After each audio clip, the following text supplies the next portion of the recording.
Welcome to সোনা blog. আজকের আমি একটু টক ঝাল মিষ্টি জলপাইয়ের আচার করব। তার জন্য কড়াইতে আমি শুকনো লঙ্কা নিয়েছি, আর এখানে নিয়েছি সর্ষে, মৌরি, ধনে আর জিরে 1 চামচ করে নিয়েছি। এটা আমি কড়াইতে এবার ভেজে নেব।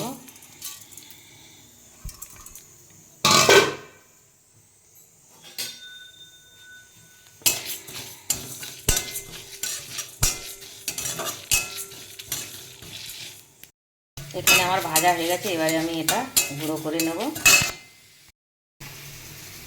কড়াই তেল দিলাম, অল্প একটু 5 ফোড়ন দিলাম,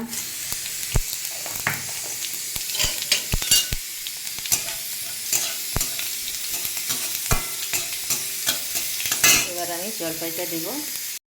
আমি জলপাইটা সিদ্ধ করে তেলের উপরে শুকনো লঙ্কা দিয়ে আর হলুদ দিয়ে কড়াইতে ভেজে রেখেছিলাম।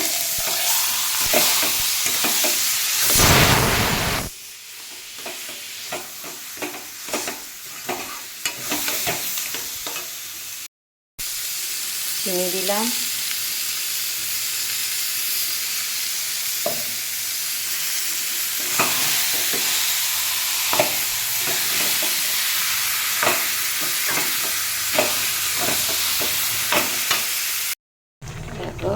চিনি দিয়ে এরকম জল জল হয়েছে। এটা আমি জলটা শুকিয়ে নেবো পুরো।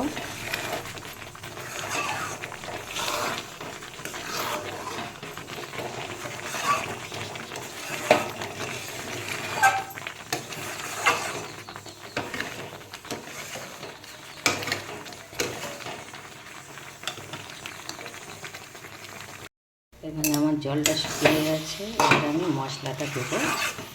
ওই যে মশলাটা পেস্ট করে রেখেছিলাম, ভাজা মশলাটা